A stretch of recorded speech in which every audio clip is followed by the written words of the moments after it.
오늘 사도행전 강의 9번째 시간, 떡을 떼며 기도에 힘쓰는 교회, 이런 제목입니다. 오순절 마가의 다락방에 성령이 임재하신 후에 베드로 설교를 듣고 3,000명이 회개하고 돌아왔습니다. 초대교회 성도들은 모이기를 힘쓰면서 네 가지를 지속적으로 하고 있었다. 지난주에 우리가 살펴봤죠. 사도의 가르침, 2장 42절에 보면 사도들의 가르침을 받았다. 그 다음에 서로 교제했다. 그 다음에 떡을 떼는 성만찬을 했다. 그 다음에 오로지 기도하기를 힘썼다. 기도에 힘썼다. 이렇게 말하고 있어요. 원어에 보면 지난주에 보았지만 우리 영어 비동사에 해당되는 뭐뭐시다 라고 해당되는 에이미의 3인칭 복수 비완료 능동태, 이 단어가 에산이라는 단어인데 문미에 제일 앞에, 그 문장의 제일 앞에 나옵니다. 대개 문장의 앞에 나오는 건 강조합니다. 이 헬라어에서는 에산이라는 단어는 그러니까 단어가 앞에 나와요. 그것은 미완료형이라 그랬어요. 미완료라는 말은 아직 진행 중인 거죠. 계속 그들은 이 네 가지를 계속 행했다. 또 거기 힘썼다, 오로지 힘쓰니라, 이 말도 미완료형이에요. 그러니까 지속적으로 전심전력을 다하여 이 네 가지를 그들은 했다. 어떤 일을 했다? 사도들의 가르침을 있었고, 그러니까 가르침을 배운 거죠. 자신들이 무지하다는 사실을 인식하면서 배우기를 힘썼고요. 또 사도들의 가르침을 따라 서로 교제했습니다. 그들의 교제는 피상적인 교제가 아니라 그랬어요. 그리스도 안에서 한 가족이 되어 서로의 필요를 채우고 삶을 나누는 교제였다. 이건 이제 지난주에 우리가 살폈습니다. 오늘은 그 나머지 두 가지, 성찬 예식과 그 다음에 기도하는 일에 힘쓴 것들을 이렇게 살펴보기 원합니다. 교회가 어떠해야 하는가를 보여주는 아주 너무너무 좋은 중요한 요소를 다루고 있어요. 교회는 가르침을 받기를 힘쓰는 일이 일어나야 돼요. 계속 가르쳐야 돼요. 여기서 가르친단 말은 선포하다는 의미가 아니에요. 디다케, 그것은 교리적인 교육을 배운 거예요. 그러니까 따로 성경 공부를 한 거죠. 계속 가르침을 받는. 지난주에 우리 십자가복음학교 하면서 그러한 부분을 쭉 나눌 때 많은 분들이 하나님의 기준 가운데 자신을 발견하고 우리의 신앙이 뭔지를 깨닫고 이렇게 새롭게 되는, 그 중에 한 분은 그런 표현을 하셨어요. 내 신앙은 별 문제 없다고 생각했는데 들으면서 이렇게 처음에는 엄청나게 혼돈스러웠다. 내가 이렇게 심각하다니, 이런 걸 깨닫게 되었다. 이런 표현을 했어요. 그러니까 우리의 신앙이 어떠한지를 발견하고 거기 새롭게 되는 자리로 가는 것이지요. 그래서 계속 우리는 가르침을 받아야 되고, 또 가르침 받는 가운데 우리가 이미 가지고 있는 교제권, 하나님의 한 공동체로 우리를 세우셨고 그 공동체 안에서 서로 교제하기를 원하시는데, 그 기준이 하나님의 기준이 아니라 성경의 기준이 아니라 우리 기준으로 그냥 적당한 선에서 교제하는 수준으로 맞춰버린다는 거죠. 근데 그걸 뛰어넘어야 돼요. 그게 회복돼야 돼요. 오래전에 하나님께서 예한교회를 세우시겠다고 약속하셨어요. 저는 그 약속과 그 비전을 보면서 지금 갑니다. 근데 그 비전이 회복되는 게 결국 뭐냐? 이런 부분이 회복돼야 돼요. 우리가 더 깊이 교제해야 돼요. 삶을 나누고, 그렇죠? 너희가 너희 죄를 서로 고하고 그랬죠. 우리의 약함을 나누고, 또 우리는 누군가로부터 우리가 필요를 채움받는, 또 채워주는, 또 우리가 가르침을 받는, 또 서로 믿음 안에서 그런 교제가 회복되는 이런 일들이 우리 가운데 계속 일어나야 된다 라고 볼 수 있어요. 이제 오늘은 세 번째, 네 번째를 살피려고 해요. 세 번째는 초대교회는 성찬 예식을 행했습니다. 떡을 떼는 것을 했다. 떡을 떼며 라고 말하죠. 그것은 성찬을 의미합니다. 46절에 보니까 떡을 떼는 것과 식사하는 것을 구분하고 있습니다. 초기 그리스도인들은 주님께서 성찬식을 명령했기 때문에 그들은 모일 때마다 성찬 예식을 행했습니다. 예수님께서 십자가에 못 박히시기 전날 제자들에게 말씀하셨어요. 너희가 이를 행하여 나를 기념하라. 누가복음 22장 15절 한번 보겠습니다. 15절 19절 20절 이렇게 보겠습니다. 이르시되 내가 고난을 받기 전에 너희와 함께 이 유월절 먹기를 원하였노라. 19절 20절 같이. 또 떡을 가져 감사 기도하시고 떼어 그들에게 주시며 이르시되 이것은 너희를 위하여 주는 내 몸이라. 너희가 이를 행하여 나를 기념하라 하시고 저녁 먹은 후에 잔도 이와 같이 하여 이르시되 이 잔은 내 피로 세우는 새 언약이니 곧 너희를 위하여 붓는 것이라. 새 언약을 위하여 붓는 것이라. 너희를 위하여. 주님이 떡과 포도주를 나누면서 그렇게 말해요. 이건 뭘 예표예요? 예수님이 십자가에 달려 죽으실 것에 대한 예표. 십자가에 달리셔서 몸이 찢어지시고 피를 흘리실 것에 대한 예표입니다. 그리고 그 예수를 믿음으로 말미암아 구원받는. 그래서 고린도전서 11장 23절에 바울 사도는 고린도 교회에게 이걸 말해요. 내가 너희에게 전한 것은 주께 받은 것이니, 바로 주님이 명령한 것이다 그 말입니다.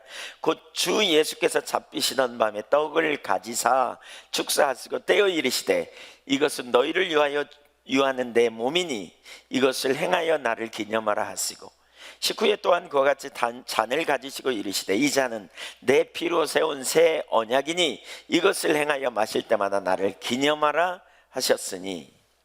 주님이 먼저 행하셨고 제자들에게 또 우리에게 하라고 말씀하셨습니다.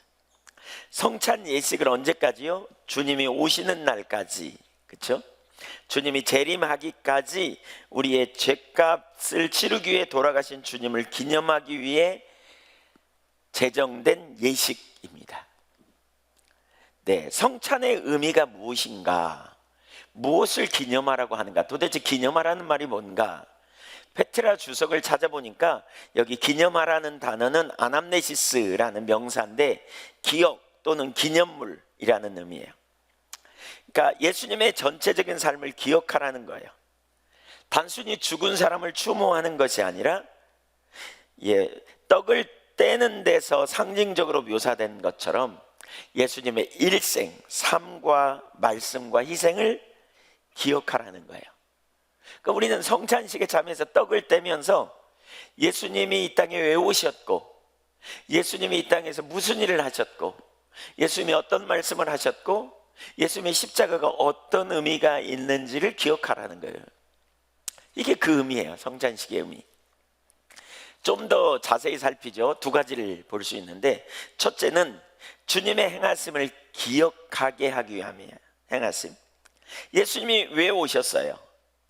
모든 인류를 구원하기 위해 오셨어요. 그러니까 요한복음 3장 16절을 보면 하나님이 세상을 이처럼 사랑하사 독생자를 주셨으니 이는 그를 믿는 자마다 멸망하지 않고 영생을 얻게 하려 하심이라. 17절 보십시오. 하나님이 그 아들을 세상에 보내신 것은 세상을 심판하려 하심이 아니요 그로 말미암아 세상이 구원을 받게 하려 하심이라. 예수님이 초림 처음 오실 때는 세상을 심판으로 오신 게 아니에요. 모든 사람을 구원하기 위해 오셨어요. 누구든지 예수를 믿음으로 영원한 생명을 얻게 하려고 예수님이 오셨어요. 인간이 하나님을 떠난 범죄함으로 말미암아 결핍에 이르는, 그래서 구원하기 위해 오신 거예요. 이 일이 이미 이루어졌어요. 그래서 죄를 알지 못하신 예수님을 죄로 삼으셔서 영원한 생명을 주시기로 작정하신 거예요.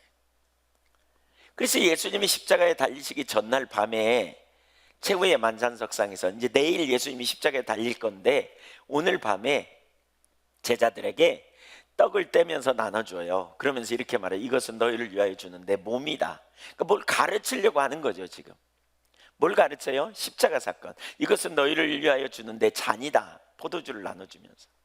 그러니까 내일 십자가에 달려 죽는 것은 내가 인류를 구원하기 위하여, 바로 너희를 위하여 죽는 거야.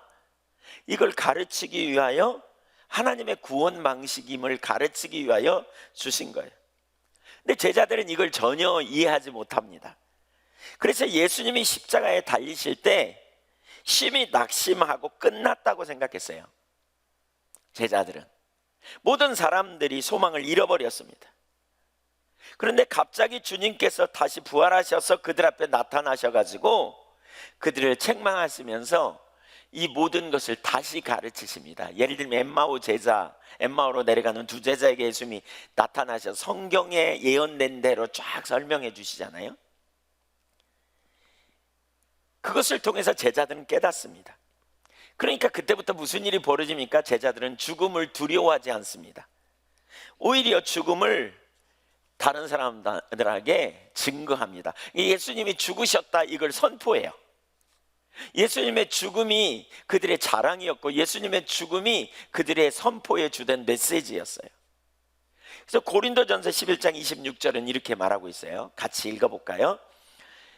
너희가 이 떡을 먹으며 이 잔을 마실 때마다 주의 죽으심을 그가 오실 때까지 전하는 것이니라. 뭐라고요? 성찬을 주는 의미가 뭐예요? 주의 죽으심을 뭐하라? 전하라는 거예요. 전하라는 거예요. 여러분, 주의 죽으심을 전하는 거예요. 예수님의 죽으심, 이게 사실 십자가 복음의 메시지의 아주 중요한 의미죠. 예수님의 죽으심. 그래서 제자들은 성만찬을 하면서 계속 예수님의 죽으심을 생각했어요. 고린도전서 2장 2절 한번 같이 읽어보죠. 성경 구절이 나오면요, 여러분 힘있게 같이 읽어주세요. 시작. 내가 너희 중에서 예수 그리스도와 그의 십자가에 못 박힌 것 외에는 아무것도 알지 아니하기로 작정하였습니다.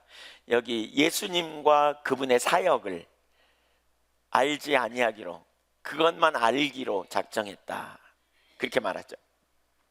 여기 이 알다라는 단어는 오이다라는 단어예요. 전문적으로 알다 그 말이에요. 집중적으로 알다 그 말이에요. 그러니까 예수님과 그분의 사역을 알기를, 그러니까 다른 것은 아니고 그걸만 추구했다는, 그걸 알기를 힘썼다는 거예요. 네, 예수 그리스도와 그분의 사역, 십자가 죽음. 왜요? 그게 엄청난 의미가 있기 때문에 그런 거예요. 갈라디아서 3장 1절로 보세요. 어리석도다 갈라디아 사람들아, 예수 그리스도께서 십자가에 못 박히신 것이 너희 눈앞에 밝히 보이거늘.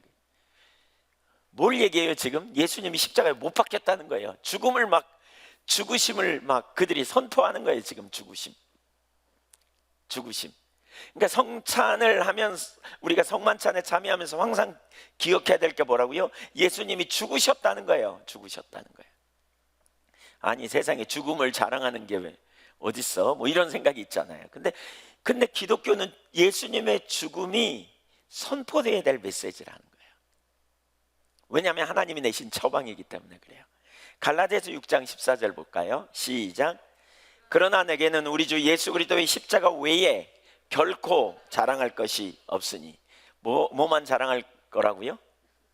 다른 아무것도 자랑할 게 없어. 나는 예수 그리스도의 십자가의 죽음, 나는 죽음을 자랑해, 이렇게 말하는 거죠.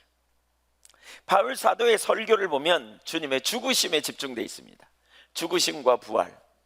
바울 사도는 주님의 가르침에 대한 그러한 설교를 많이 하지 않습니다. 그런 그 편지 서신서에 보면 그걸 많이 하지 않습니다. 또 설교만 해도 그렇고요.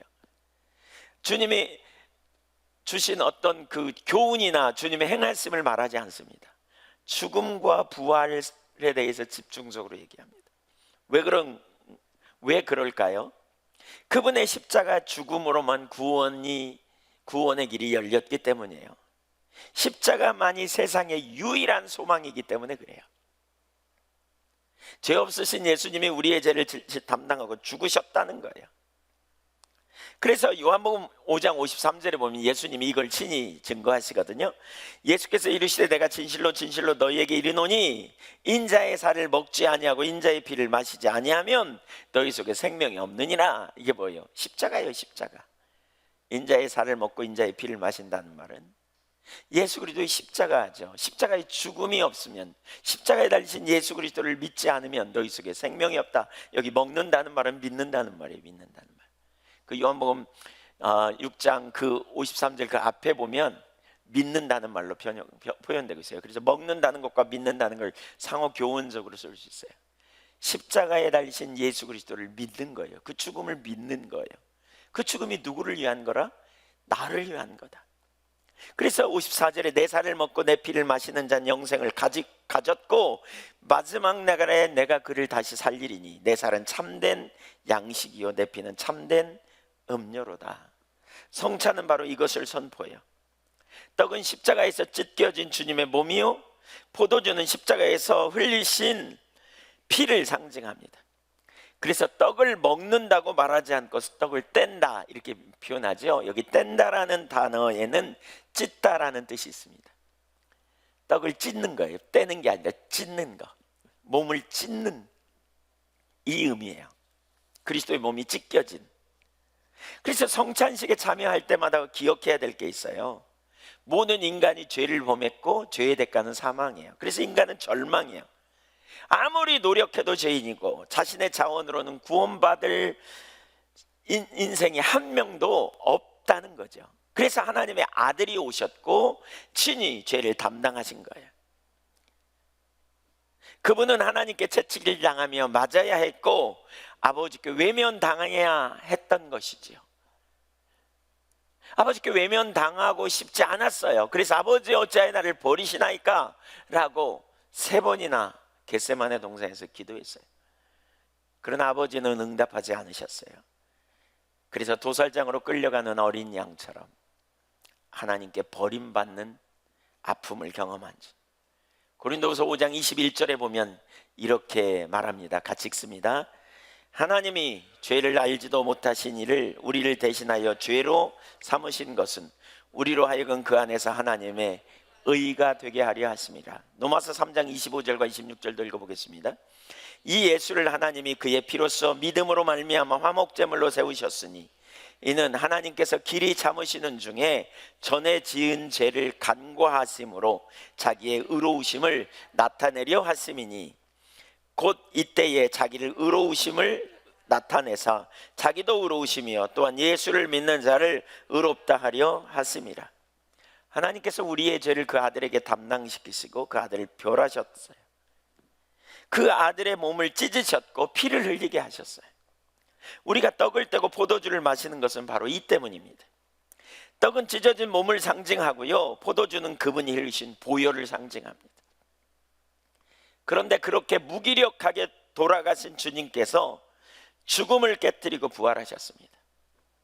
주님의 허물 때문이 아니라 죄와 사망에서 인간을 해방시키는 영원한 유월절을 인간에게 주시기 위하여. 그래서 우리는 그 아들 안에서 영원한 생명을 얻게 되고 아들 안에서 의가 되는 놀라운 역사를 살게 됐어요. 이것이 우리의 정체성이에요. 초대교회가 떡을 떼는 일에 힘쓴 것은 바로 그의 죽음을 선포하기 위해서였어요. 그분의 죽음. 여러분 왜 십자가를 높이 단 줄 아십니까? 그분의 십자가 죽음이 모든 인류의 영원한 생명을 얻을 길이기 때문에 그래요. 십자가만이 유일한 소망이기 때문에 그래요. 그분의 십자가의 죽음이 하나님의 구원임을 선포하기 위해 하나님의 공의와 사랑을 선포하기 위해서 그들은 성찬을 힘썼어요. 하나님의 거룩하심 앞에 모든 인간이 죄를 범했고 영원히 죽을 수밖에 없었지만 우리를 사랑하신 하나님이 당신의 독생자를 아끼지 않고 내어놓으심으로 우리에게 생명을 주신 것이지요. 그래서 십자가는 우리와 하나님 사이에 막힌 담을 헐어내는 새로운 언약입니다. 피로 세운 언약입니다. 그래서 고린도전서 11장 25절에 아까 우리 봤죠? 11장 25절에 이 잔은 내 피로 세운 새 언약이니 라고 말합니다. 새 언약이에요. 그 피가 우리의 모든 죄를 정결케 했어요. 그 찢겨진 몸이 우리를 의롭다 하는 자리로 옮겨놨어요. 십자가는 두 가지를 우리에게 분명히 가르쳐요. 하나는 심각한 죄인이라는 거예요. 우리가 선함이 없는, 하나도 없는 죄인이라는 거예요. 하나님의 관점으로 볼 때 우리 모두는 죄인이고 사망의 몸 아래 있는 자들이에요. 그런데 이런 나를 하나님께서 율법으로 대하지 아니하시고 사랑으로 대하셔서 당신의 아들을 십자가에 못 박으시고 나를 그 아들 안에서 율법에 대해는 죽은 자여 하나님께 대하여 살리기 위해서 그 아들 안에서 의롭다함을 얻게 된 것이죠. 이것을 성령의 조명으로 깨닫게 되어 주님을 믿게 된 무리들이 모일 때마다 명령을 따라 떡을 떼고 잔을 나누는, 이것은 단순한 떡과 잔이 아니에요. 이것은 자신들을 위해 찢겨진 주님의 몸이고 자신들을 위해 흘리신 주님의 피였다는 거예요. 피. 성찬은 뭐냐? 예수님의 죽음을 증언해요. 죽음. 예수님의 죽음을 증언하는 거예요. 나를 위한 죽음. 제자들이 전에는 부끄러워했고 전에는 소망이 없었던 죽음이라면 이제 그 죽음이 나에게 영원한 생명이고 그 죽음이 나에게 영원한 안식이 되는 놀라운 축복인 거죠. 그 성찬에 참여하면서 나는 소망이 없는 죄인이었는데 예수와 함께 죽었고 나는 예수 안에서 이제 새롭게 산 자가 됨을 발견하는 그 자리가 바로 성찬의 자리예요. 떡을 떼고 잔을 나눔으로 그들을 위해 물과 몸과 피를 제물 삼아 살려주신 주님의 사랑에 감격하며 주님의 손과 발이 되어 살아갈 것을 굳게 결심했던 것이지요. 이것이 성찬의 의미예요. 사실 우리가 매번 성찬을 하지 않더라도 우리는 매일 주님의 살과 피를 먹고 마시는, 요한복음 6장 56절에 그러거든요. 그러니까 과거에 한 번 예수 믿고 구원받는 의미가 아니라 매일매일 우리가 성찬, 예수님의 살과 피를 먹고 마시는, 바꿔 말하면 십자가의 공로를 믿음으로 의지할 때 우리가 주 안에 거하고 주님이 우리 안에 거하는 삶을 살 수 있다는 거예요. 매일매일 십자가를 붙들며 나아가는 거예요. 매일매일. 내가 매일 십자가 앞에 더 가까이 가오니, 우리는 찬양하잖아요. 매일 십자가 앞에 나가요. 매일 예수님의 죽음이 나의 죽음인 거예요. 예수님의 부활이 나의 부활이에요. 우리가 죽지 않으면 부활이 없어요. 예수님의 죽음으로 말미암아 나의 옛사람은 죽었고 예수님의 죽음으로 말미암아 나는 한계 아래 사는 삶이 끝났어요. 이제 나는 죄와 사망의 법에서 사는 삶이 끝났어요. 나는 그리스도 안에서 이제 새 생명을 얻은 자요, 그리스도 안에서 하나님의 자녀가 된 자요, 그리스도 안에서 생명의 성령의 법 아래 사는 삶이 된 거죠. 이제 그래서 이 사실을 발견하는 사람은 더 이상 무능한 가운데, 무력한 가운데, 절망 가운데 무덤 언저리를 왔다 갔다 하면서 머물지 않아요. 무덤을 떠나요. 이제 예수님의 죽음이 자랑이 되는 거죠. 십자가가 자랑이 되는 거죠. 거기서 나는 죽었고 예수와 함께 다시 살았기 때문에. 이걸 우리가 인식하면서 주님 안에서 놀라운 승리를 누린 거죠. 성찬에 참여하면서 우리는 과거의 일만 보는 게 아니에요. 미래에 받을 소망까지 생각하는 거예요. 이건 이미 이루어진 일이에요. 예수님의 죽음은 이미 이루어졌어요. 성찬에 참여하면서 나는 예수 안에서 이제 새로운 꿈을 꾸는 거예요. 새로운 하나님의 약속 안에 유업을 받을 자로 보는 거예요. 우리의 시민권은 하늘에 있음을 보는 거예요. 그리스도와 함께 할 상속자임을 분명히 보는 거예요. 그래서 베드로전서 1장 4절에서 사도 베드로가 말하는 것처럼 우리는 썩지 않고 더럽지 않고 쇠하지 아니하는 기업을 소유한 자임을 아는 거예요. 하늘에 속한 신령한 기업, 그 상속자임을 아는 거예요. 사람들이 우리를 뭐라고 할지라도 우리에게 옮겨질 수 없는 기업이 있다는 거죠. 사람들이 이 땅에서 우리를 뭐라고 판단하든지 상관없이 우리는 하늘의 시민권이고 우리는 이 다음에 그 나라에 갈 것을 아는 거예요. 하나님 우리의 아빠가 되시면 아는 거예요. 주님이 우리를 데려가시고 우리를 그분의 영광 가운데 함께 있도록 인도해 내실 거라는 거예요. 우리는 성찬에 참여하면서 이 두 가지를 보는 거예요. 그리스도의 죽음을 자랑하는, 예수 그리스도의 십자가만 자랑하는 여러분 되시기를 축복합니다. 십자가만 자랑해. 십자가만. 예수 그리스도께서 십자가에 못 박히신 거 밝히 보여. 그래서 성찬에 참여하면서 예수님의 죽음을 보는 사람에게는 율법주의가 깨져요. 내 자원으로 살려고 하는 거 내려놔요. 내 자원으로. 더 이상 절망도 안 해요. 왜? 나는 죽었어요. 예수님과 함께. 그러나 살았어요. 누구 안에서? 예수 그리스도 안에서. 예수님이 나의 지혜와 거룩함과 의로움과 구원함이 되시는 걸 보는 거죠. 그렇죠? 예수님의 죽음, 그 죽음이 나의 죽음을 분명히 안다면, 우리는 예수님과 연합됨을 안다면 성찬에 참여하면서 우리는 그걸 보는 거예요. 난 세상에 사나 세상에 속하지 않은 자야. 하나님 나라의 유업을 내가 소유한 자임을 분명히 보는 거야. 그래서 우리는 매일 바로 성찬에 참여하는 그러한 삶의 태도를 가지고 예수님의 죽음을 증거하는, 부끄러운 일이 아니에요. 이게 수치스러운 일이 아니에요. 그분이 죽으심으로 내가 살았어요. 그분이 죽으심으로 내가 새로운 피조물이 됐어요. 우리는 이걸 자랑하는 거예요. 더 이상 나는 내 힘으로 의롭다함을 얻을 육체가 아닌 걸 기억하고 그리스도의 보혈 안에서 날마다 의롭다함을 얻은 자임을 기억하고 나가는 거예요. 성찬의 두 번째 의미가 있어요. 성찬에 참여하면서 교회의 진정한 성찬에 참여함을 통해서 진정한 연합과 교제를 가져옵니다. 10장 16절 보겠습니다. 고린도전서 10장 16절.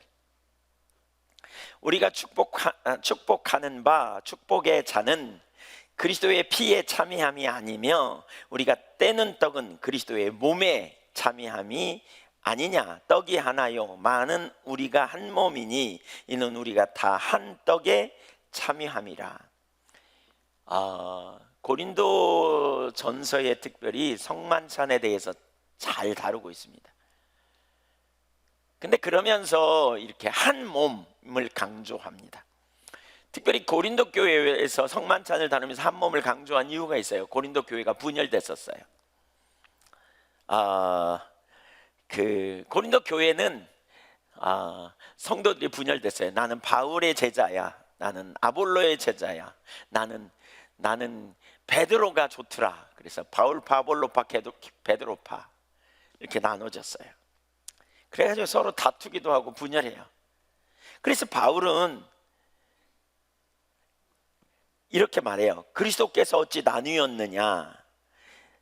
바울이 너희를 위하여 십자가에 못 박혔냐? 이렇게 물어요. 고린도전서 3장에 보면, 야, 내가 너희를 위해 못 박혔냐? 뭐 이런 거죠. 바울은 뭐고 게바는 뭐고 아볼로는 뭐냐? 아볼로는 심었고 바울은 심었고 아볼로는 물을 주었다. 그런데 자라게 하시는 이는 하나님이시다. 결국 주님뿐이다. 이렇게 말하죠. 우리가 하나 되는 비결이 어디 있느냐? 다 그리스도 안에서 한 몸이라고 인식하는 것이죠. 우리는 다 학벌이 다르고 자라온 환경이 달라요. 지난주에 우리 교제에 대해서, 성도의 교제에 대해서 나눴잖아요. 근데 성도가 교제할 때 진짜 중요한 게 뭐죠? 끼리끼리 우리 이게 있다고요. 예. 그러나 그게 깨지는 것, 그것은 그리스도 안에서 우리가 누구인가를 볼 때 깨지는 거예요. 우리는 학벌로 구원받은 게 아니고요, 우리는 재산으로 구원받은 게 아니고요, 우리는 외모로 구원받은 게 아니에요. 키가 뭐 170, 180 이상 뭐 이렇게 해서 구원받은 게 아니에요. 뭐 몸무게는 몇 킬로 이하 뭐 이렇게 해서 구원받은 게 아니에요. 그거 아니에요. 그거 아니에요. 우리는 오직 예수 그리스도로 말미암아 의롭게 된 자예요. 우리가 의롭게 된 것은 하나님이 우리를 사랑하신 결과죠. 그래서 십자가는 우리를 겸손함의 자리로 인도합니다. 오직 그리스도만 자랑하게 해요. 은혜로, 믿음으로 구원을 얻은 그 삶을 우리에게 가르쳐요. 이것을 아는 사람은 자신에게 자랑할 것이 없다는 것을 분명히 인식하는 거죠. 우리가 원래 죄인이었고 선함이 없는 사람이었잖아요. 만약 우리에게 상대적으로 자랑할 것이 좀 있다면 그것은 주님의 은혜로 가능합니다. 여러분, 십자가에서 우리가 분명히 이해한 게, 예수 그리스도의 죽음 앞에 서면 결국 모든 인간이, 십자가는 인류를 고발한다, 제가 그런 표현을 자주 했죠. 십자가는 인류를 고발해요. 뭐예요? 모든 인간이 다 죄인이라는 거예요.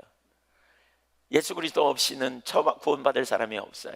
그분의 죽음이 나의 죽음이 되는, 그래서 예수 그리스도로 말미암아 우리가 영원한 생명을 얻게 되는, 내가 죽을 수밖에 없는 죄인인데 좀 의롭게 산다면 그것은 주님의 은혜로 의롭게 된 거지, 내가 잘나서 그렇게 된 게 아니라는 거예요. 우리가 잘나서 그렇게 된 게 아니라는 거예요. 십자가 복음을 이해한다면 열등감이 치유되고, 그래서 우월의식이 사라져요. 우리는 십자가 앞에 자신을 세워야 돼요. 예수 그리스도 안에서 의가 되었고 생명이 있음을 발견하고 받아들여야. 초대교회는 떡을 떼면서 그리스도를 본 거예요. 그리스도만 봤어요. 그분은 사랑을 받고 모든 육신의 자랑거리를 내렸습니다. 그래서 그리스도 안에서 지체들이 한 몸이며 한 가족임을 본 거예요. 여러분 옆에 사람을 어떤 눈으로 보십니까? 우리는 그리스도의 눈으로 봐야 돼요. 십자가, 성찬을 하면서 겸손해지거든요. 사실 성찬은 겸손케 해요. 우리를 구원하신 주님 앞에 우리를 세우기 때문에 나는 죽을 수밖에 없는 죄인이었지. 그런 죄인을 위해 예수님이 달려 죽으셨지. 그래서 겸손하게 돼요. 네, 겸손하게 돼요. 그 앞에서 자신이 내려지고 오직 주님의 은혜를 인하여 감사하는 일이 일어나요. 그래서 진정한 연합이 이루어지게 되고요, 진정한 교제를 이룰 수 있게 돼요. 그래서 성찬을 통해 우리는 한 몸이 되는 거예요. 성찬을 통해 주 달려 죽은 십자가, 우리를 위해 달려 그 십자가가 바로 나를 위한 죽음임을 분명히 깨닫고, 십자가 앞에서 내가 죽었지, 이걸 인식하는 거죠. 예. 떡을 떼면서 그리스도의 놀라운 사랑과 은혜로 내가 구원받은 자야. 떡을 떼우면서 내가 새로운 언약 아래 있는 자야. 새하늘과 새 땅을 소유한 자야. 오직 예수 그리스도 안에서. 나만 그런 게 아니라 옆에 있는 사람도 그렇게 구원받은 거야. 이걸 우리가 인식하고 서는 거죠. 우리가 바로 이 자리에 있을 때 우리는 겸손함으로, 그래서 나아가 주님의 손과 발의 역할을 감당하는 자리로 가는 거죠. 나를 위해 몸이 찢겨지고 피를 흘리신 주님 앞에서 우리가 생명을 얻은 자임을 기억하고, 주님의 생명을 가지고 날마다 그리스도의 손과 발이 되기를 사모하여 나아가는 저와 여러분이 되기를 축복합니다. 성찬은 죽음입니다. 주님을 기념할 때 가장 핵심적으로는 주님의 죽음입니다.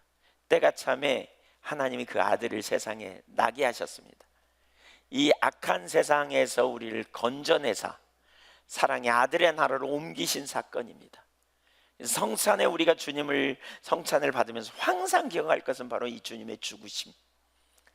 그 성찬을 초대교회는 나누면서 죽음을 선포했고 항상 죽음을 기억했고, 그래서 더 이상 자기를 신뢰하지 않고 그리스도를 신뢰하고 우월의식과 자부심을 갖지 않고 겸손함으로 이웃과 진정한 교제와 사랑을 나눈 자리로 갈 수 있었던 것입니다. 성찬은 은혜를 깨닫는 자리요, 성찬은 하나님의 사랑을 발견하는 자리요, 성찬은 자기의 무능함을 발견한 자리요, 성찬은 그래서 우리 주님의 손과 발이 되어 나아가 이웃을 섬기는 자리로 나아가는 것을 발견하는 자리에 가는 것입니다. 진젠노르프 백작에게 주님이 이렇게 말씀하셨다 그러잖아요. 어느 날, 내 너를 위해 내 몸을 주건만 너 나를 위해 무엇을 하려니 할 거냐고. 그래서 그 찬양이 있잖아요. 내 너를 위하여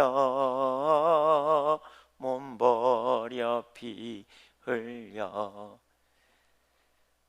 이것은 내가 너를 위해 죽었으니까 너 나를 위해 이제 죽을 똥 살똥 고생해봐, 그 말이 아니고요. 이것은 뭐냐면 우리를 위해 죽으신 주님을 생각하면서 우리가 주님의 복음을 전하는 증인되는 사역으로 초청하는 거예요. 성찬은 바로 그 자리로 우리를 초청하는 겁니다. 저와 여러분이 매일, 사실 오늘 같은 날은 성찬을 좀 해야 되는데, 떡을 떼면서 여기까지만 설교하고 나눠야 되는데, 네, 또 저 코로나 때문에 성찬을 할까 말까 이번 주에 제가 고민을 많이 했습니다. 네, 코로나 때문에 좀 그렇다. 그래서 그냥 실제로는 못하지만 하여튼 기념하면서 그렇게 서면 좋겠습니다. 아멘. 네, 그래서 떡을 떼는 일은 진정한 교제로 나아가게 하는 통로이기도 해요. 진정한 교제. 겸손해져야 교제가 되거든요. 가난해져야 교제가 되거든요. 우리가 진짜 성경이 말하는 참된 교제가 여기서 이루어질 수 있죠. 네 번째, 초대교회는 기도했습니다. 참 그리스도인의 삶을 살 수 있는 비결은 기도하는 것입니다.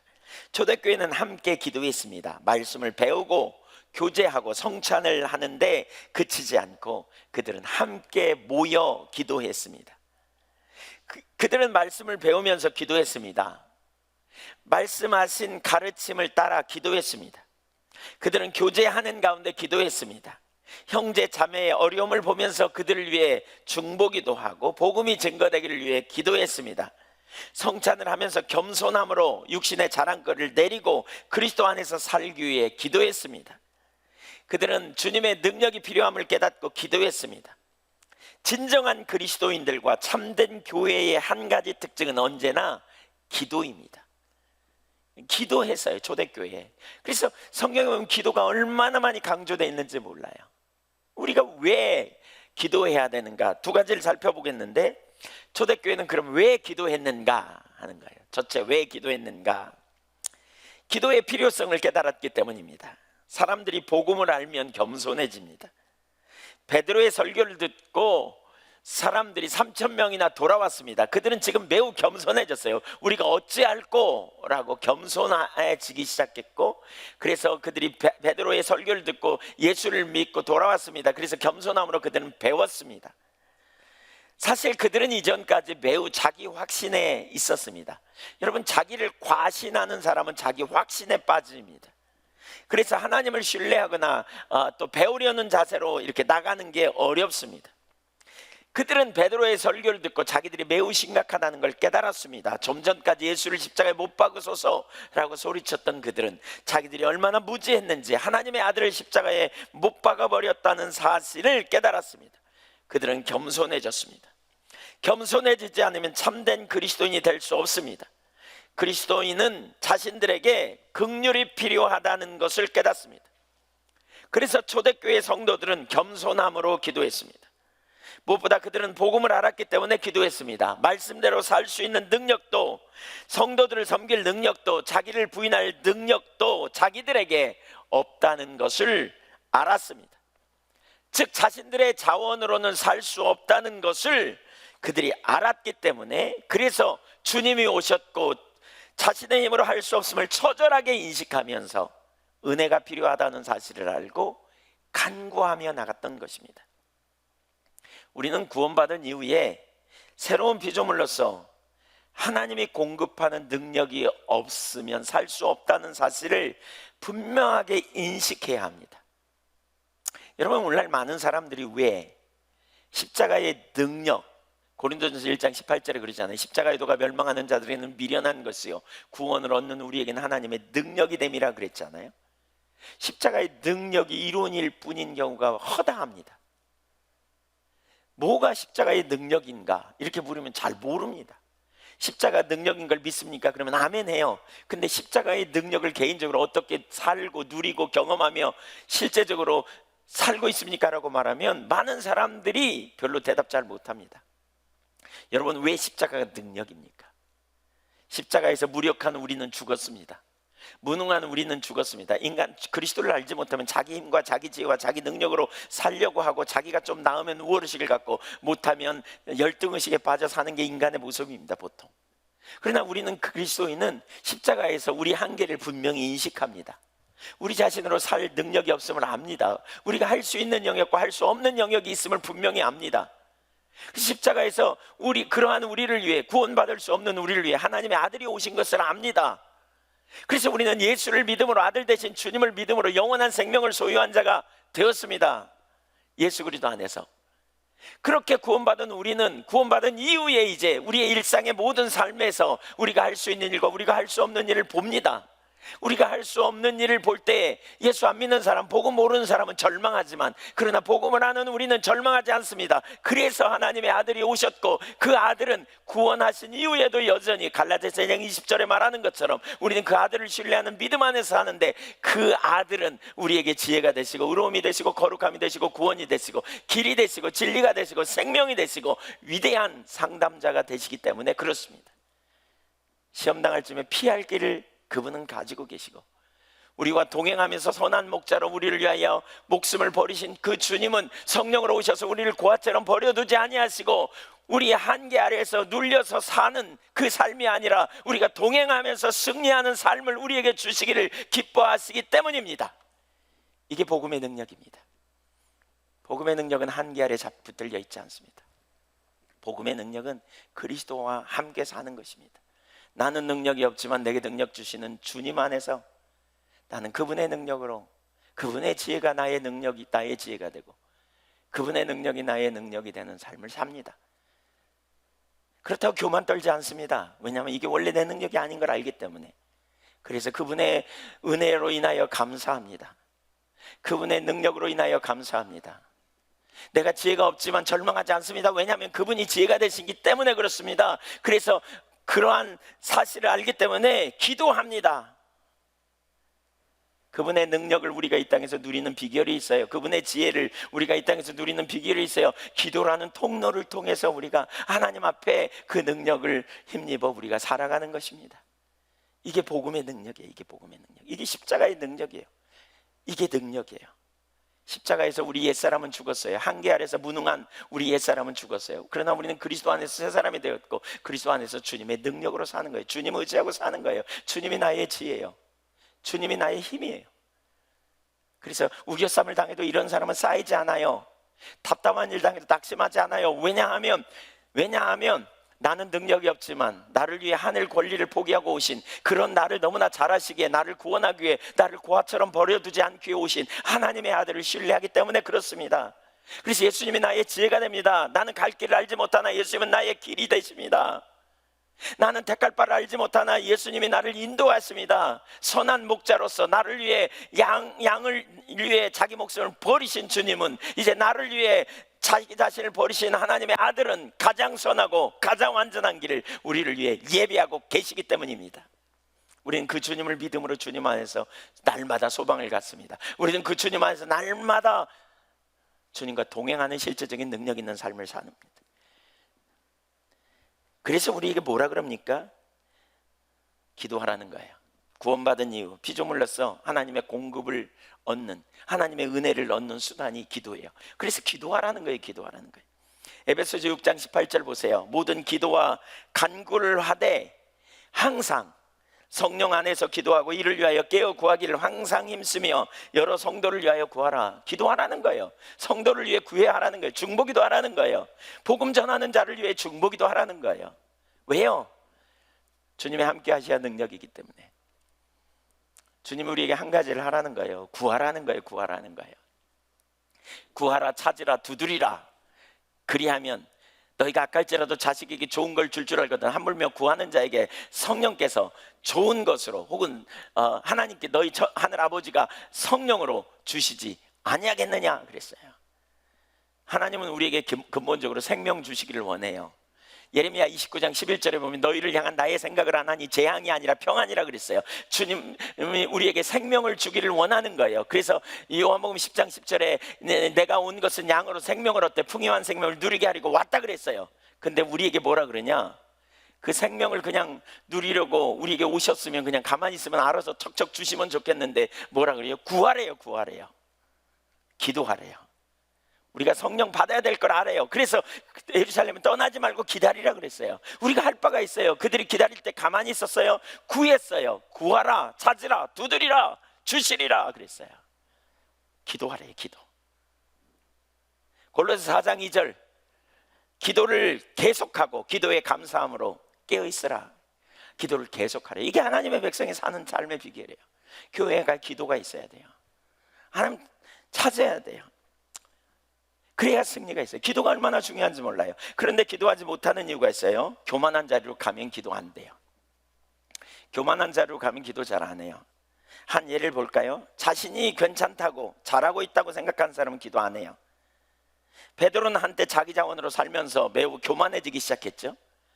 하나님의 엄청난 은혜를 받았어요. 베드로가, 제가 여러 번 나눴지만 베드로가 여러분 매우 겸손했거든요. 누가복음 5장에. 근데 베드로가 어느 날부터 슬금슬금 교만하기 시작하잖아요. 베드로가 왜 교만해요? 나쁜 짓 하면서 누구 만나가지고 나쁜 친구들하고 어울려서 교만해졌나요? 세상을 막 술 먹고 막 이러면서 세상 사랑이 가득해서 교만해졌나요? 그렇지 않아요. 베드로가 성경 공부하고 예수님 내내 동행하면서도 교만해졌어요. 교만은 외부에 있지 않아요. 여러분, 우리 안에 아담적 옛 본성이 우리 속에 DNA가 있어요. 교만의 DNA가 우리 속에 있단 말이에요. 그래서 교만해져요. 우리도 모르는 순간 교만해져요. 자기가 뭔가 된 것 같고 자기 확신에 빠지는 거죠. 하나님이 내게 이런 은혜도 주시고 하나님이 나를 이렇게 사랑하시니까 그렇지, 내가 잘하니까 그렇지. 여러분, 잘해서 그런 게 아니에요. 은혜로 된 거예요. 근데 우리가 좀 환경이 넉넉해지고 뭔가 좀 말씀을 좀 이해한 것 같고 내가 남보다 더 많이 뭔가 좀 깨달음이 있고 그러면 순식간에 교만한 죄로 갑니다.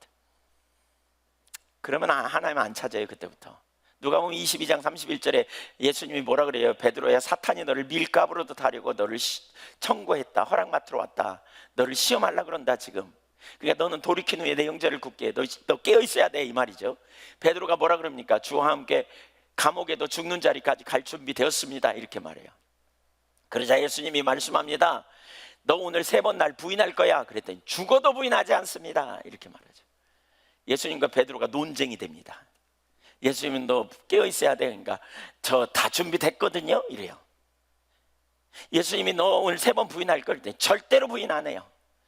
예수님과 베드로가 논쟁합니다. 여러분, 우리 교만해지면요 이유가 많아집니다. 하나님 말씀에 대해서 말씀대로 누가 살아? 아이고, 나도 잘 알거든. 이게 올라오기 시작합니다. 말씀에 대해서 교만해지면 이상한 자리로 갑니다. 자꾸 갑니다. 베드로가 그러니까 예수님이 더 이상 말하지 않습니다. 교만한 자하고는 말해봤자 하는 것 같아요. 그러니까 더 이상 말 안 해. 그리고 겟세마네 동산에 데리고 가요. 그리고 거기서 뭐 합니까? 깨어 기도하라 그럽니다. 오늘 밤 내 마음이 민망하여 죽게 되었다. 오늘 밤 심각한 시험이 온다. 그건 나에게도 적지 않은 시험이다. 깨어 기도하라. 그러면서 예수님이 땀방울 핀방울 되도록 기도하잖아요. 근데 베드로는 뭐예요? 엎어져 자고 있습니다. 예수님이 오셔가지고 그를 큰대로 깨웁니다. 그러면서 이렇게 말합니다. 네 마음은 원이지만, 네가 마음으로 결단했지만 너 기억할 사실이 있어. 너 육신이 약해. 이 시험에 네가 견딜 수 없어. 깨어 기도해야 돼, 이렇게 말합니다. 근데 베드로는 2번째, 3번째 연속 삽니다. 결국 베드로 어떻게 했습니까?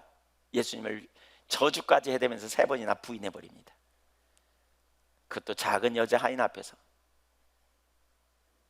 겁에 질려가지고 자기를 과신하다가 실패합니다. 그래서 정체성을 잃어버립니다. 그는 하나님의 부르심도 다 놓쳐버립니다. 심한 죄책감에 눌렸겠죠. 여러분, 교만하면 기도 안 합니다. 교만하면 하나님 안 찾습니다. 내 안에 답이 있는데 뭐 이런 생각을 합니다. 네. 인간의 본성은 자기를 과신해요. 자기 힘으로 할 수 있다고 생각하고 자신이 얼마나 연약한지 잘 모릅니다. 아담의 타락 이후에 인간은 그렇습니다. 베드로의 이 한계 경험, 베드로는 결국 그 사건을 통해서 뭘 깨닫습니까? 아, 내가 마음으로 원일지라도 육신이 연약한 존재구나. 그래서 나중에 예수님이 베드로에게 너 나 사랑하냐? 3번 물으니까 3번째 뭐라 그래요? 주께서 아시오매 그럽니다. 주님이 아십니다. 제가 이렇게 고백할지라도 언제 넘어질지 모르는 인생을 아십니다, 주님. 그때 비로소 베드로는 미리 까불러져서 추수할, 그쵸? 그 방아가 찧어져갖고 먹거리가 되는 것처럼 준비된 사람이 됩니다. 그 이후에 사도행전 3장에서 그 이후에 베드로를 하나님이 놀랍게 쓰시잖아요. 주님이 베드로를 통해 3,000명이 돌아오게 되고, 베드로 성전 비문의 안전뱅이를 치유하고, 사람들이 그에게 몰리니까 왜 나를 보냐고, 내가 아니라고. 그는 알았어요. 자기에게 능력이 없다는 거. 너희가 죽인 예수, 그 예수님이 살리셨다고. 그는 겸손함의 자리에 갑니다. 하루에 3번씩 베드로가 기도하잖아요. 기도하잖아요. 우리가 기도하지 않는 건 교만해서 그래요. 자기를 과신하면 기도 안 해요. 왜 우리가 능력을 경험 못하냐? 기도 안 하니까 그래요. 기도 안 하니까. 하나님의 능력이라고 입술로 아무리 얘기해도요, 처방을 갖고 계신 걸 믿습니까? 그러면 아멘 해도요, 그 처방을 피할 길을 내시는 주님의 길을 뭘 발견 못하는 건 기도 안 해서 그래요. 기도해야 돼요. 기도해야 돼요. 초대교회는 기도하기를 힘썼어요. 성령으로 충만했던 사람들이요, 우리보다 훨씬 어쩌면 더 충만했어요. 근데 그들은 기도하기를 오로지 힘썼어요. 집중했다니까요. 한 번 하고 만 게 아니라 계속했다니까요. 네. 십자가를 보면 우리 인간이 얼마나 연약한 존재라는 사실을 알게 되죠. 우리 힘으로 안 되니까 하나님의 아들이 오셨잖아요. 그래서 이것을 올바로 깨달은 사람은 바울처럼 우리는 자신을 곤고한 사람이라고 탄식하고요, 십자가는 우리를 항복하게 하고 육체의 무능을 인정하게 해요. 나를 위해 예수님이 오셨고 예수 없이는 소망이 없다는 사실을 알게 된 거죠. 이것을 깨달은 사람마다 자기를 과신하다가 실패하여 넘어지는 자리로 더 이상 가지 않게 돼요. 계속적으로 주님의 은혜를 구하고 주님을 찾아요. 무언가 자신이 할 수 있었고 자신이 뭔가 열매를 맺었다면 그것은 전적인 하나님의 은혜라고 고백하고 겸손함에 서게 돼요. 초대교회가 전혀 기도에 힘쓴 것은 그들이 하나님을 찾고 구할 때만 하나님의 능력을 경험할 수 있었기 때문에 그래요.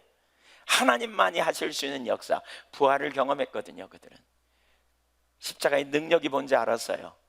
십자가는 끝이 아니에요. 십자가는 영원한 생명을 얻는 통로였고 죽음이 끝이 아니에요. 부활의 능력이 거기 있었어요. 하나님의 능력이 예수님을 죽은 자 가운데 살리신 그 능력을 본 거예요. 그래서 우리의 한계 너머에 있는 주님의 능력을 경험해요. 여러분 절대로 여러분 정말 우리 예한교회 지체 중에 단 한 사람도 뭐가 안 된다고 낙망하고 좌절하는 대신 그러니까 은혜가 필요하지 라고 소리치면서 일어나서 주님을 찾고 구함으로 주님의 은혜를 경험할 수 있기를 축복합니다. 히브리서 4장 15절 16절에 보면 우리에게 있는 대제사장은 우리의 연약함을 동정하지 못하실 리가 아니요 모든 일에 우리와 똑같이 시험을 받으신 이로되 죄는 없으시니라. 4장 16절 그러므로 우리는 긍휼하심을 받고 때를 따라 돕는 은혜를 얻기 위하여 은혜의 보좌 앞에 담대히 나아가라 그랬어요. 예수님은 대제사장이세요. 우리의 연약함을 아세요. 우리를 동정하지 못하시는 분이 아니라 반드시 동정하신다 그 말입니다.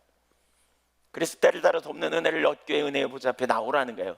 긍휼하심이 필요한가? 긍휼하심이 필요합니까? 때를 따라 돕는 은혜를 얻을 필요가 있습니까? 우리에게 있는 대제사장은 우리의 연약함을 모르는 분이 아니고 그뿐만 아니라 동정하지 않는 분이 아니다. 반드시 동정하시는 분입니다. 그분을 향해 나가십시오. 이렇게 히브리 기자는 말하고 있는 거예요. 지금 이렇게 말하고 있는 거예요. 예수님이 계시지 않느냐? 우리의 믿는 도리이신 사도이신 예수님이 계시지 않느냐? 그분이 우리 죄를 건지셨을 뿐만이 아니라 그분은 우리 연약함을 동정하지 못하실 분이 아니다. 이 땅에 그분은 살으셨다. 우리와 같은 한결같은 시험을 받으셨다. 그러나 죄가 없다. 그분은 하나님의 아들이시고 그분은 대제사장으로서 우리와 하나님 사이에 중재하는 일을 하신다. 긍휼하심이 필요한가? 때를 따라 돕는 은혜, 시기적절한 은혜가 필요한가? 가만히 있지 말고 나와서 기도하라. 지금 그렇게 말하고 있어요. 환란이 있고 핍박이 있고 어려움이 있는 시기예요. 히브리 시대는. 히브리서의 배경은 그 당시에 많은 핍박이 있었어요. 근데 바로 그런 순간에 가만히 있지 말고 두려워하지 말고 때를 따라 그 시기에 적절한 은혜를 부어달라고 구하라 이렇게 말하고 있는 거죠. 하나님 긍휼과 자비를 구하라 이렇게 말하고 있는 거예요. 그 주님 앞에 우리가 그렇게 담대히 나가야 돼요. 한계를 보고 초대교회는 기도했다니까요. 아들을 아끼지 않으신 주님 앞에 나갔다니까요. 우리는 주님으로부터 공급하는 능력이 없으면 살 수 없음을 주님이 더 잘 아세요. 요한복음 15장 5절 보세요. 15장 5절 나는 포도나무여 너희는 가지라. 그가 내 안에 거하면 사람이 열매를 많이 맺나니. 그 다음에 읽어볼까요? 시작. 나를 떠나서는 너희가 아무것도 할 수 없습니다. 주님이 더 잘 아세요. 우리가 주님 없이는 살 수 없음을 더 잘 아세요. 구하라는 거예요. 근데 구하라는 거예요. 뭐 하겠다는 거예요? 주시겠다는 거예요. 주시겠다는 거예요. 주님이 우리를 더 잘 아세요. 주님 없이는 안 되는 걸 더 잘 알아요. 이것이 기도해야 되는 가장 큰 이유입니다. 우리가 거룩한 삶을 살고 싶다면, 날로 새로워지기를 원한다면, 능력 있는 삶을 살기 원한다면, 주님과 동행하기 원한다면, 문제를 만나가지고 문제 가운데 있다면 기도하라는 거예요. 기도하라는 거예요. 우리가 기도해야 될 이유가 여기 있어요. 주님의 은혜가 필요해요. 그분을 떠나서는 우리는 살 수 없어요. 계속해서 긍휼과 은혜가 우리에게 필요해요. 근데 기도하라는 거예요. 기도는 능력이에요. 그래서 초대교회는 기도했다는 거예요. 저와 여러분에게 왜 기도해야 되는지, 교회가 왜 기도했는지 이걸 분명히 인식하면 좋겠어요. 저도 마찬가지예요. 저도 하나님 저에게도 이 구절을 통해서 이렇게 말씀하시는 걸 제가 깊이 깨달아요. 한숨 쉬지 말고 낭망하지 말고 기도하십시다. 기도하십시다. 주님이 답을 갖고 계십니다. 홍해 앞에서도 주님이 답을 가져셨습니다. 쓴물 앞에서도 하나님은 처방을 갖고 계셨습니다. 먹을 것 없는 환경에서도, 마실 물이 없는 광야에서, 절대 절망의 순간에도 하나님은 처방을 갖고 계셨습니다. 주님을 향해 믿음으로 나가시기를 축복합니다. 두 번째, 어떻게 기도해야 하는가? 하나님의 얼굴을 구하며 기도해야 합니다. 네, 시간이 많이 됐네요. 네, 시편 24편 6절을 보겠습니다. 이는 여호와를 찾는 족속이요 야곱의 하나님의 얼굴을 구하는 자로다. 셀라. 평행법이라 그랬죠. 히브리 문학의 평행법. 하나님을 찾는 족속, 찾는 것 이꼬르 하나님의 얼굴을 구하는 것. 하나님의 기도는 하나님의 얼굴을 구하는 거예요. 하나님 자신을 찾는 거예요. 하나님을 내 문제 해결을 위한 수단으로 찾는 게 아니고 하나님 자신을 구하는 거예요. 그것이 우선이에요. 하나님이 함께 하시면 돼요. 하나님은 생명이시기 때문에 하나님이 함께 하시면 그분이 우리를 가장 선한 길로 이끄시고 피할 길을 내시고 또 때를 따라 우리에게 돕는 은혜가 필요하다는 걸 깨달아 우리를 기도하는 자리로 더 인도하고 계세요. 마틴 로이드 존스 목사님이 쓴 사도행전 강해를 제가 읽어보니까 그분은 히브리서를 인용하면서 기도에 대해서 이렇게 설명했어요. 히브리서 10장 19절. 그러므로 형제들아 우리가 예수의 피를 힘입어 성소에 들어갈 담력을 얻었나니 그 길은 우리를 위하여 휘장 가운데로 열어놓으신 새롭고 살 길이요 휘장은 곧 그의 육체니라. 22절. 우리가 마음의 뿌림을 받아 악한 양심으로부터 벗어나고 맑은 물로 씻음을 받았으니 참 마음과 온전한 믿음으로 하나님께 나아가자. 그러면서 이분은 기도를 이렇게 말해요. 기도는 예수의 피를 힘입어 지성소에 들어가는 것이다. 히브리서 10장 19절에 예수의 피를 힘입어 성소에 들어갈 담력을 얻었다. 우리말 번역이 좀 잘못됐어요. 이건 지성소예요. The most holy place. 그래서 지성소예요. 가장 거룩한 장소. 지성소를 가리켜요. 그러니까 성소는 제사장들이 제물을 가지고 들어갈 수 있는 곳이고요, 그 안쪽 지성소에는 1년에 단 한 사람만 들어갈 수 있는 곳이 있어요. 그 대제사장만 들어가는. 거기서 하나님이 하나님의 백성과 만나는 곳. 예, 그러니까 임재 앞에 나가는 거죠. 지성소는 임재 앞에 나가는 거예요. 우리는 예수의 피를 힘입어 하나님이 예수님이 십자가에 달릴 때 성소의 위에서 아래까지 휘장이 찢어지면서 이제 누구든지 그 지성소까지 들어갈 수 있는 길이 열린 거예요. 저와 여러분이 그 지성소에 들어갈 수 있게 됐어요. 마틴 로이드 존스 목사님이 이렇게 말합니다. 계속해서 우리는 기도할 때 곧바로 우리 문제나 우리가 원하는 것이나 필요한 것으로 시작하지 않습니다. 무슨 얘기인지 아시죠? 문제 해결을 위해 나가지 않는다는 거예요. 제일 먼저 이렇게 나가지 않는다는 거예요. 문제 해결을 위해 기도하지 말라는 말이 아니에요. 근데 먼저 이렇게 나가지 말라는 말이에요. 사실 레리 크랩이 쓴 파파 기도라는 책도 정확하게 똑같이 얘기합니다. 그러니까 자기 중심으로 돌아가면 자기 문제에 초점이 있고 하나님 앞에 제일 먼저 이거 해결해 달라고 그런다는 거예요. 그리고 이 문제가 좀 해결되면 하나님께 감사도 하고 하나님 앞에 뭔가 헌신도 한다고 고백하고 이렇게 가는. 그러나 참된 기도는 뭐냐? 제일 먼저 하나님을 찾는 거예요. 하나님 찾는 거예요. 파파기도에서 그걸 가르쳐요. 제일 먼저 하나님. 이분도 똑같이 얘기해요. 우리는 하나님을 예배하고 경배함으로 시작합니다. 주기도문을 보십시오. 이름이 거룩히 여김을 받으시오며 나라의 마옵시며 뜻이 하늘에서 이루어진 것 같이 땅에서 이루어지이다. 이것이 경배입니다. 예배입니다. 하나님의 아들이시는 우리 주님이 기도하시는 모습을 보고 그분의 기도에 귀 기울여 보십시오. 그분은 거룩하신 아버지요 라고 기도하십니다. 요한복음 17장 11절에 이 같은 일이 사도행전 4장 24절 이하에서 나옵니다. 그러니까 그 기도의 모범을 이 마틴 로이드 존스 목사님은 사도행전 4장 24절 이하가 기도의 모범이라는 거예요. 제일 먼저 뭐냐? 그 눈을 하나님께 두는 거죠. 여기 이렇게 말하고 있어요. 24절 그들이 듣고 한 마음으로 하나님께 소리를 높여 이르되 대주제여 천지와 바다와 그 가운데 만물을 지은 이시요. 하나님께 초점을 두는 거예요. 하나님을 알고 하나님을 사랑하고 하나님을 높이고 하나님을 송축하는 그 자리로 가는 거죠. 그런 다음에 감사가 있습니다. 하나님이 누구이며 어떤 일을 행하셨는지 깨닫는다면 감사는 우리의 기도에서 매우 중요한 부분입니다. 그러면서 25절과 26절 또 주의 종 우리 조상 다윗의 입을 통하여 성령으로 말씀하시기를 어찌하여 열방이 분노하며 족속들이 허사를 경영하였는고 세상의 군원들이 나서며 관리들이 함께 모여 주와 그리스도를 대적하도다 하시니로소이다. 이렇게 이런 가운데 이제 구원하신 하나님의 은혜 찬양하죠. 그리고 간구가 나옵니다. 29절 30절 읽어보겠습니다. 29절 30절 시작.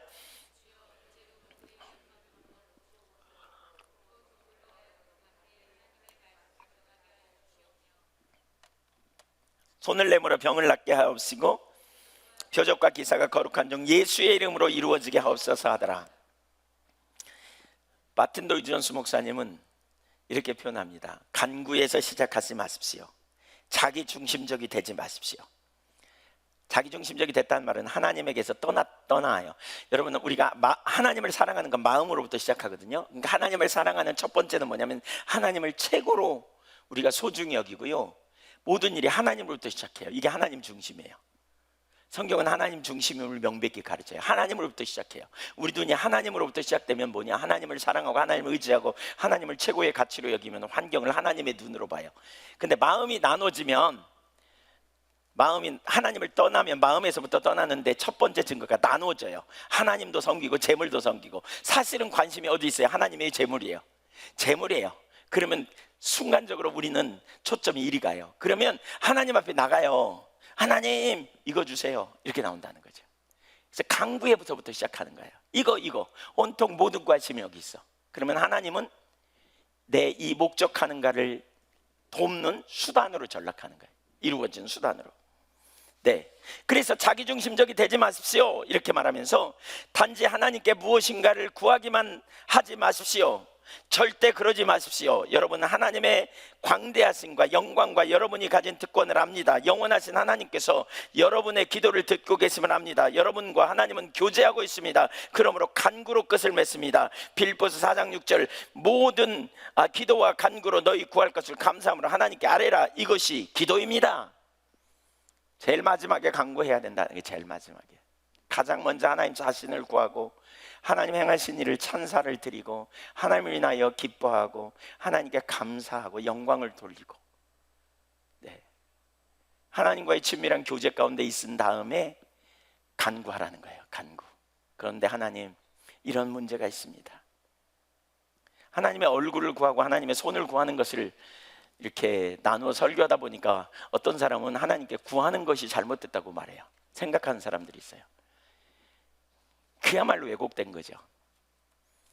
예, 우리는 하나님께 간구해야 돼요. 근데 무엇이 문제냐? 나눠진 마음에서 내 인생에 이게 목적이기 때문에 하나님을 찾는 게 아니고요, 하나님을 사랑함으로. 그러나 사랑하는 하나님의 백성에게 문제가 있고 어려움이 있잖아요, 그렇죠? 그걸 우리가 하나님께 아뢰는 거예요.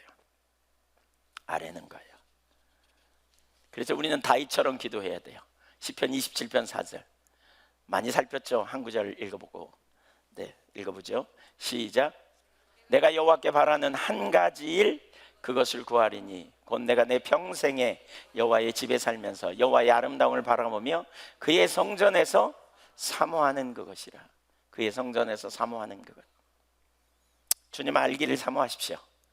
주님, 우리가 기도하면서 주님의 얼굴을 구하면 주님과 친밀한 교제가 열려요. 주님이 인식되어지고 세상에서 죄를 이기고 세상을 이길 수 있어요.